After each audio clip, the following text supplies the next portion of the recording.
Olá, seja bem-vindo, você internauta que nos acompanha através do nosso Facebook. Sou o professor Flávio Souza, trabalho com as disciplinas de Filosofia e Sociologia. Queremos dar algumas dicas que na nossa visão poderão estar caindo no Enem, tanto na área de filosofia, porque claro que a filosofia ela é um mundo, é bastante extenso, como também a sociologia. O que nós queremos aqui é somente dar algumas luzes que na nossa concepção nós achamos que provavelmente neste ano de 2016 o Enem possa estar trazendo algumas temáticas.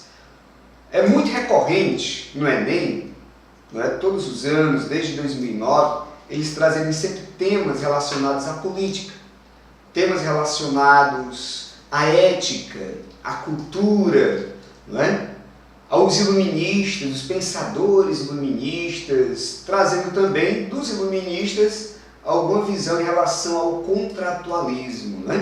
E você que estuda esses pensadores, esses filósofos, que acompanha nas aulas de filosofia e sociologia, sabe muito bem que cada um, na sua teoria, traz uma gama de conceitos que não dá para a gente aprofundar aqui, obviamente, porque aqui nós queremos dar algumas dicas que possam lhe ajudar a poder ampliar a sua visão neste Enem 2016. Bem, vamos trazer aqui a seguinte temática: o que seja então a política? Todos os anos o Enem sempre traz, ou dentro da concepção filosófica ou da concepção de sociologia, o tema política. Você sabe realmente o que é a política? Primeiramente, para se responder uma questão dentro do conceito de política, nós primeiramente deveríamos saber qual é o processo político da nossa sociedade brasileira e o que é que nós entendemos por política. Geralmente é muito comum, nas últimas provas do Enem, eles trazerem algumas concepções dos antigos filósofos. O que é que era a política dos antigos gregos? A política realmente na sua etimologia, a política que nasce da polis, e da política vem as suas características, a vivência da democracia da antiga Grécia e da democracia, a característica maior que é o exercício da cidadania. E sabemos nós que a política ela envolve alguns aspectos. Ela envolve o quê? A sociedade. E a sociedade, nós temos que ter em mente que a sociedade ela tem que ter o povo presente nesta sociedade, é óbvio, e ao mesmo tempo a política envolve poder. E o poder, a gente pode relacionar aqui o poder do Estado. O Estado que exerce o seu poder diante do povo, os cidadãos, e o cidadão também, por sua vez, segundo o Rousseau, ele também tem um poder. O poder que emana do povo, como nos diz Rousseau no contrato social.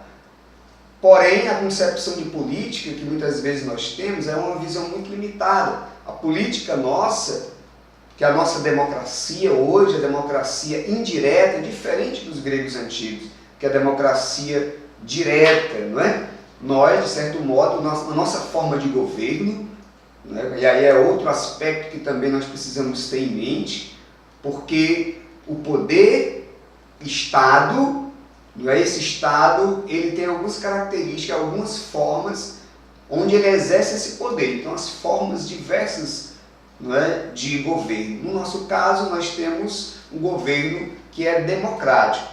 Diante desta democracia, nós temos também um aspecto do poder do povo.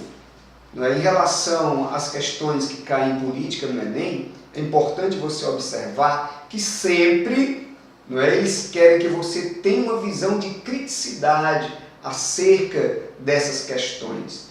Poucas vezes o Enem ele vai trazer alguma definição de política, ou baseado na visão de um pensador, por exemplo, como foi em 2013, quando eles pedem a definição de política em Maquiavel, Nicolau Maquiavel, que com certeza você deve ter estudado, mas é muito difícil.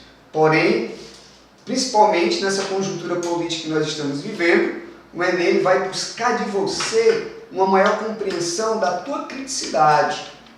Haja vista que essas manifestações desde 2013 para cá tem mostrado o grande poder que o povo ele exerce.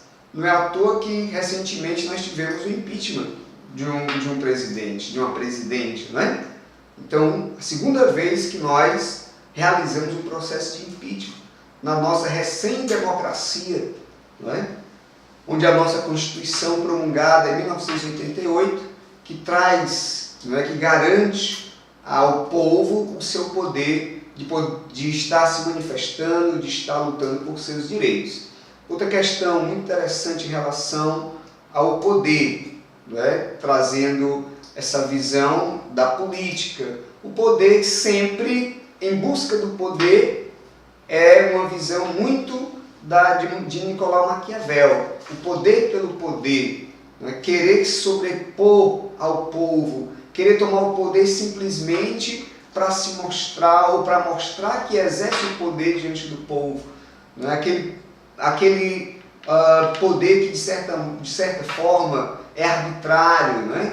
Se a gente for um pouco voltando ao absolutismo, onde nós vamos ter também muitos pensadores iluministas que vão contrapor este poder, não é? Citando Alex de Tocqueville, nós temos, não é, além, né, de outros pensadores como Rousseau, trabalha demais essa questão do poder no contrato social que emana desse povo, algumas visões em relação ao poder trazidas de um grande pensador que hoje, de certo modo, deu um grande legado para o direito, sobretudo o direito constitucional, né, o direito à divisão dos poderes hoje como nós temos, né? Hoje nós temos os poderes executivo, legislativo e o poder judiciário.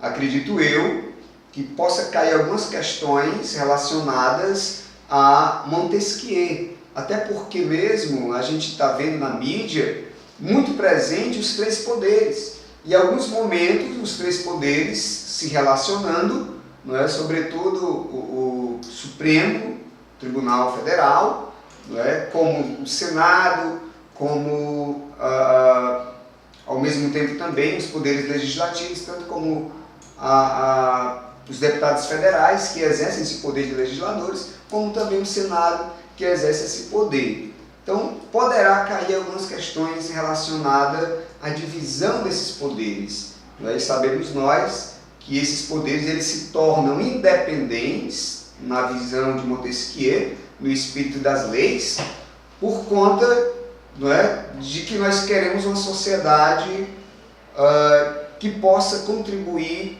para que não exista mais poderes arbitrários, né? Ou seja, pessoas que estejam à frente da sociedade e que possam querer exercer um poder que seja arbitrário, que seja ao mesmo tempo que traga mal, não é? Que traga um prejuízo às pessoas que compõem esta sociedade, certo? Então, é muito comum, né, principalmente a gente vê nas questões do Enem, relacionada aos iluministas. E também, quando a gente fala do iluminismo, a gente não pode também deixar de colocar os contratualistas. Os mais comuns, recém-citados em 2012 e que se repetiu em 2013, John Locke, Rousseau e Thomas Hobbes, né? Porque quando a gente trata de política, a gente também não pode estar deixando de falar dessa concepção e da constituição, não é, de que esses pensadores vão querer dar em relação à política.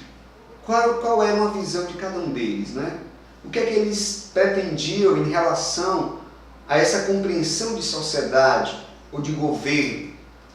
Quando a gente traz os contratualistas, a gente vai estar discutindo essa questão do estado de natureza, né?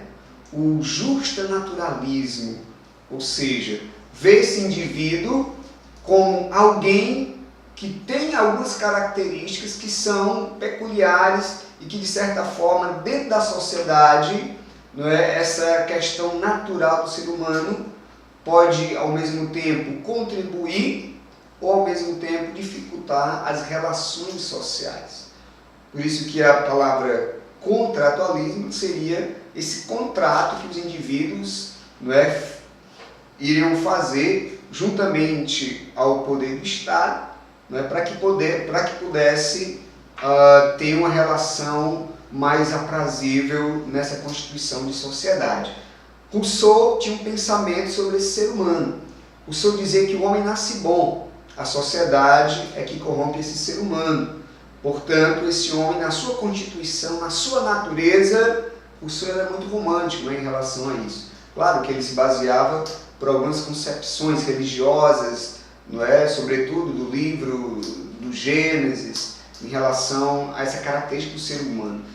Então, Rousseau sempre vai ver o homem como alguém que é bom na sua natureza e que a culpa dele está corrompido, não poder se enquadrar aos padrões dentro da concepção de sociedade, não é culpa dele, é culpa da própria sociedade. Então, um homem nasce bom, a sociedade o corrompe. O Thomas Hobbes já vai ter uma visão pessimista, dizendo que o homem ele vive em pleno estado de guerra, constantemente em estado de guerra, melhor dizendo, né? E que essa concepção de homem, o homem ele é ruim por natureza. Por isso que ele vai dizer que o homem é o lobo do homem. E aí, nessa concepção de Thomas Hobbes, dentro da concepção de natureza do homem, o homem por natureza é mau, né? E ele precisa de um Estado que possa estar ao mesmo tempo ajudando o homem a poder conviver e a poder fazer com que esses instintos ruins, não é, que o homem tem, possam ser ao mesmo tempo, né, como a gente pode dizer, reprimidos por um Estado que possa favorecer essa liberdade, essa convivência entre os indivíduos. Tá certo? Então, a concepção de política no Enem é muito recorrente, além também da concepção da ética. Cai quase todas as provas do Enem em relação à ética e à moral. Claro que nós estamos vivendo também um momento muito difícil, não é? Um momento onde as pessoas estão praticamente desacreditadas em relação aos nossos políticos. Porque quando a gente volta lá para a política em Aristóteles, a gente vê que a política é para dar às pessoas um sentido de felicidade. Então Aristóteles nunca distingue política de felicidade, é como se fossem as mesmas coisas. Aí a gente se pergunta, né? Mas diante do cenário político que nós vivemos, diante de tantas, né, situações de roubo, né, de lava-jato, de corrupção, de propinas que a gente vê, onde é que está a felicidade na política?